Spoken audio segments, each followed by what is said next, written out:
Hello and welcome to Pickleball Therapy, the podcast dedicated to your pickleball improvement. I am your host, Tony Roig. I am a master teaching professional, a senior professional pickleball player, and the host of your weekly podcast, Pickleball Therapy.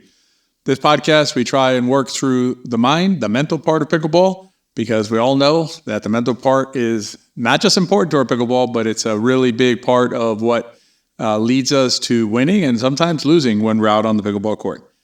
This week, we're going to talk about a really powerful concept that it'll seem pretty obvious when I mention it, like, why did I think of that? But the reality is, we're not born knowing these things. So, oftentimes you hear something on the podcast, you're going to be like, okay, well, that seems pretty obvious. But it's really powerful. It's a concept that players don't value enough. And it's one that if you start understanding it and start bringing it into your play, it'll really help you, because without it, it's just really hard to continue to improve or to make advancements or make adjustments as you play, make corrections in your game.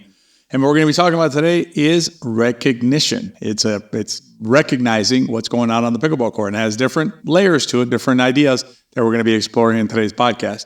Before we jump into the podcast, if you're listening to this podcast at around the time that it's getting published, we have our Win More workshop. We're going to be, I believe when this one publishes, we'll be right in the middle of our Win More workshop.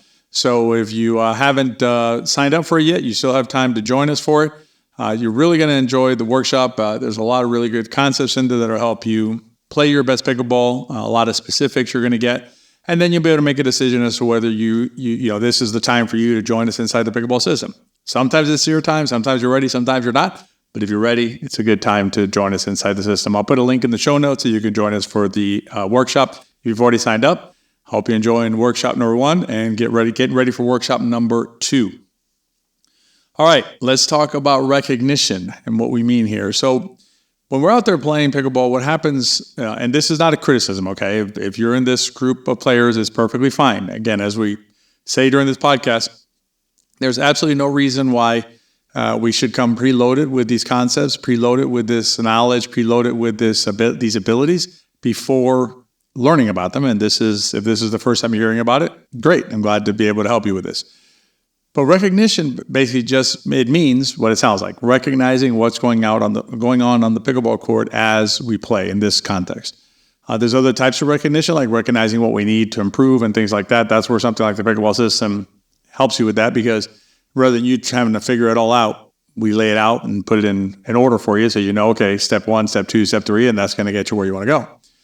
In this context, what I want to focus on is recognizing what's going on when you're playing pickleball. And what we find that oftentimes when we're coaching, we'll ask a court of players, so 4 players who are playing. After the end of the rally, we'll go onto the court to coach, and we'll ask, okay, so let's talk about what happened there. And again, this is not a criticism. I want to be clear about this. Not being critical of anyone, but the reality is, a lot of times the players have difficulty relating to us, right, what just occurred in the rally they just played, right? In other words, who hit what shot, where was the ball hit, things like that, right? And it even includes sometimes players, having difficulty remembering that they hit a particular shot. For example, we'll go on to the court and we'll say, okay, let's talk about the third shot. So the third shot was hit by player so-and-so. And that player will say, what do you mean, I hit the third shot? And I'd say, yeah, you hit the third shot. And this is what happened. And you hit it here. And then the idea was, what about trying this other shot?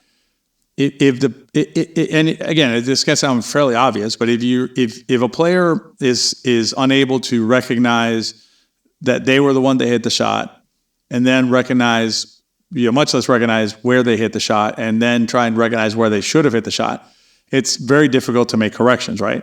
And again, I know it sounds very like this is very obvious, but trust me, this is a very common situation that probably is happening to you to some degree. Maybe you recognize you hit the shot, but are you recognizing where you hit it, right? And this ties into intentionality. That's a topic for another day, for another podcast.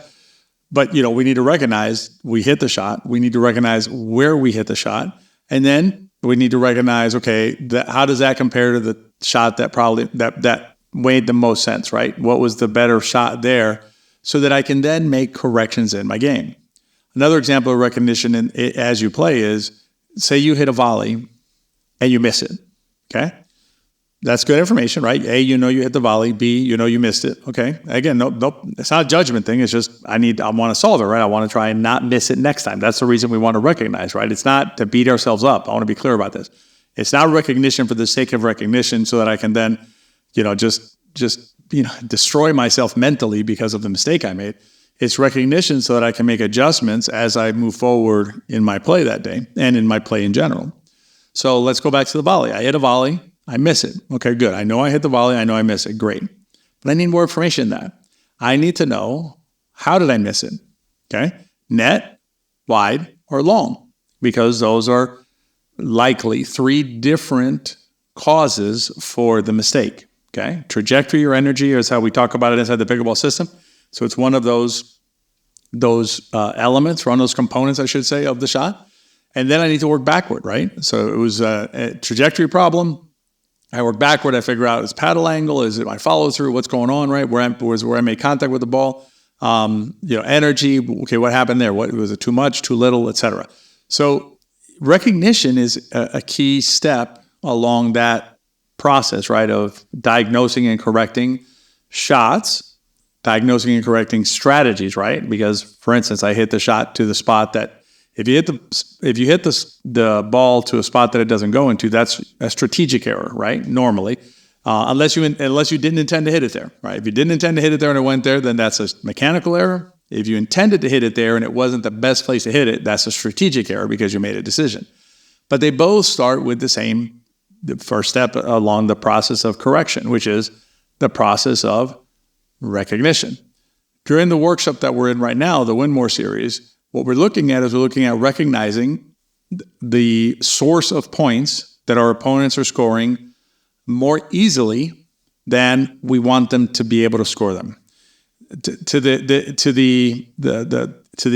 extreme, right? To the one extreme, they're gifted. That's the most extreme point that our opponents get that we don't want them to get because we are simply gifting them the point.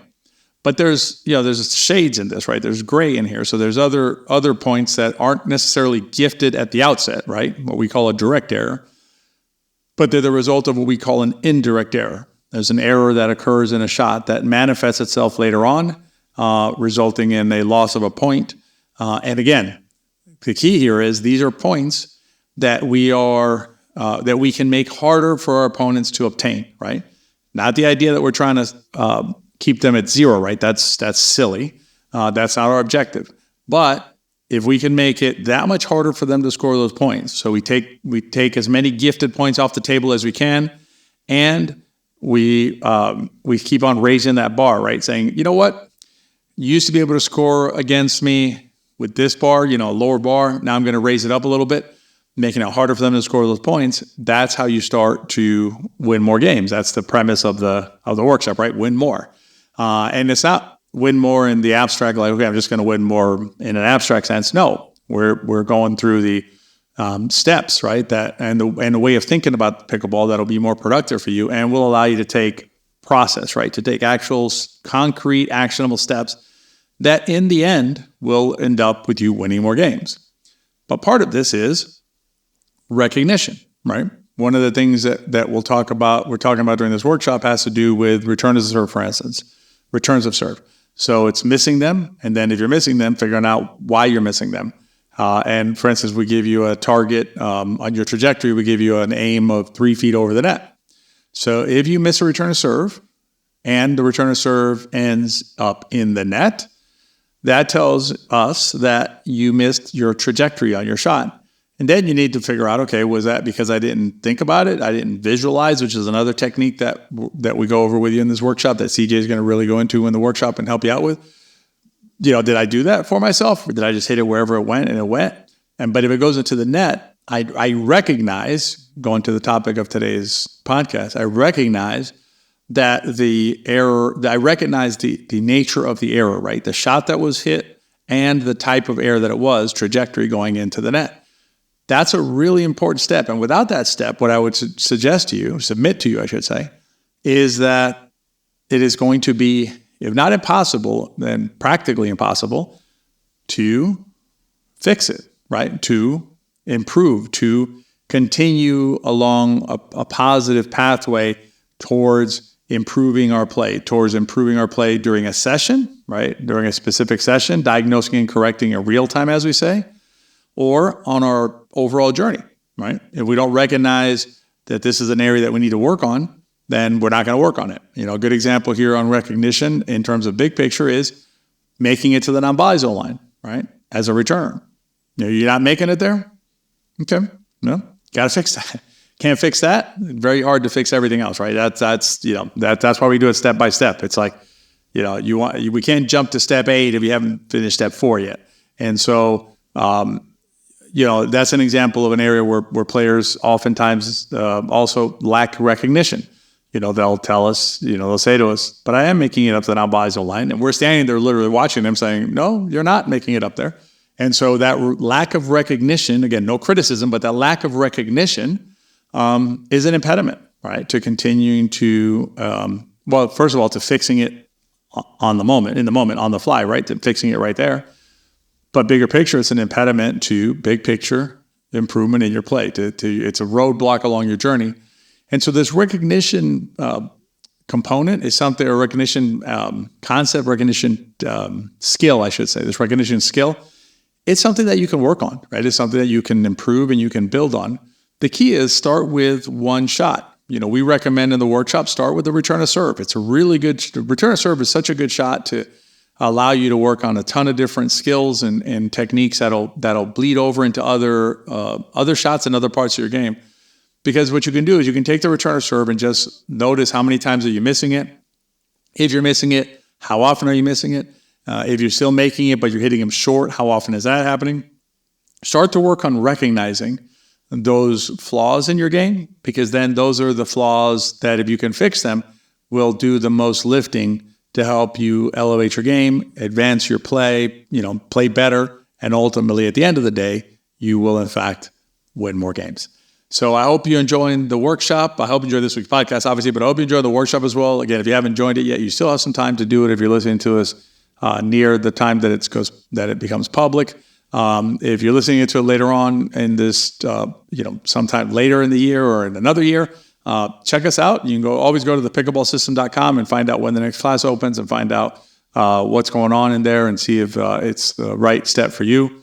We always the program has been very successful with the players who have taken it.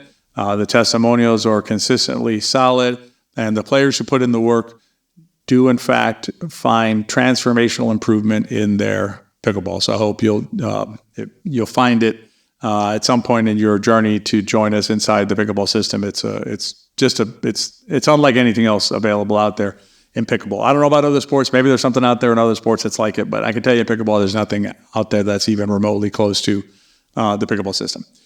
In any event, I hope you enjoyed this week's podcast. As always, if you enjoyed the podcast, please rate and review it and share it with your friends. Remember, if you enjoy the podcast, they probably will too. One last note on friends. If you have a friend out there who is keen on improvement, they want to improve their pickleball game, share the workshop with them, right? Maybe they haven't heard about it yet. Maybe it just hasn't come across their feed. You can be that lifeline that lets them come into the workshop and learn more about pickleball, about the framework, about the objectives, strategies, and shots that'll help them play their best pickleball. As always, I hope you have a great week. I'll see you inside the workshop. If not, I'll see you in next week's podcast.